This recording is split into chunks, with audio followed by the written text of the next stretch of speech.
Now that Splatoon 3 is done with updates and the Switch 2 is on the horizon, the devs have definitely begun working on Splatoon 4. Splatoon 4 is likely going to take the series in a new direction with some new mechanics, maps, and modes. But if there's one thing that needs to return, it's ink armor. Now I know that many of you think that ink armor is a special that should be, respectfully speaking, taken out back and shot with a rifle, but I think you guys are being too harsh. So I'm gonna bring up a couple reasons why ink armor should come back in Splatoon 4. Let's get into it. First off, it was one of the best specials in Splatoon history. In case you don't know or don't remember, ink armor was a special that would shield you and everyone on your team from the next 30 points of damage that you would take for multiple hits, or 100 points of damage that you would take from a single hit. So it would take the weapons in the game an extra hit to splat you, which was sometimes the difference between a trade and a splat. Furthermore, no matter where your teammates were on the map, they would all receive ink armor so long as they were alive at the time you activated it. These two features made ink armor incredibly useful and versatile. Need to push back into the middle of the map? Just use ink armor. Need to make sure your team stays alive until the end of the match? Just use ink armor. Need to support your buddy who is somehow in the enemy base?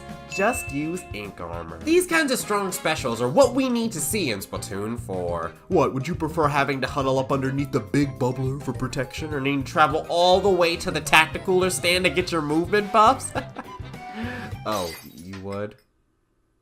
We've all had teammates that always seem to get splatted every time the wind hit them the wrong way, so whenever I would play a match of solo queue, using ink armor would be a way for me to gently put my arm around their shoulder and say, "Do not die!" And a lot of the time it worked.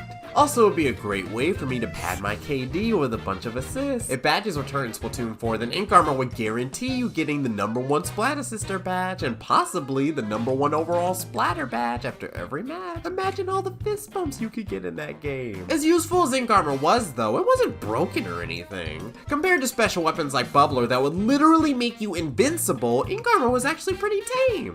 What's that? You were a roller, charger, blaster, 10 umbrella, or blah blah remain in Splatoon 2, and ink armor basically negated your ability to kill in one shot.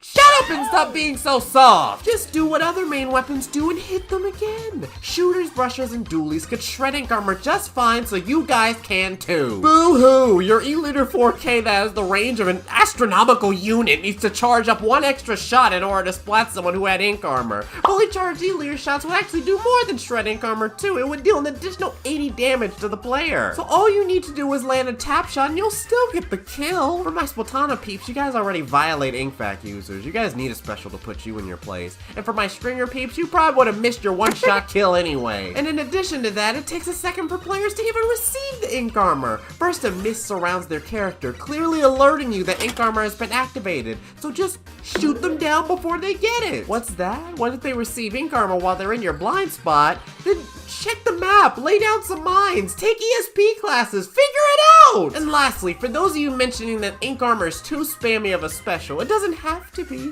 Just strap on some respawn punisher, make sure that they never charge up their ink armor in the first place. There's always ways around it. Y'all are just lazy. And lastly, the weapons that had ink armor are just incomplete without it now. Look at how far weapons like the NZAP 85 and the Splattershot Jr. have fallen without ink armor at their disposal. They've gone from being X-tier weapons to being A-tier weapons. That's a travesty! As someone who made the NZAP 85 in Splatoon 2, I think all NZAP users would love to see ink armor return in Splatoon 4. I had a ball when I used it. I wasn't off in the corner of the map trying to constantly spam the special. I was aggressive with it. Probably more aggressive than I had any right to be. And I believe everyone else can be too. The H3 Nozzle Nose D has the big bubbler now. The Rapid Blaster Pro Deco has the Killer Whale 5.1 now. The Custom Hydra Splatling has the splatter color screen now. Surely you guys prefer ink armor to that, right? Giving ink armor back to these weapons would help them reclaim their former glory. Come on, guys. I know you all loved it when you or someone on your team popped armor. You would get a hit of dopamine every time that Pepto-Bismol mist surrounded your character. I need that hit of dopamine again, guys. The support specials in Splatoon 3 aren't doing it for me anymore.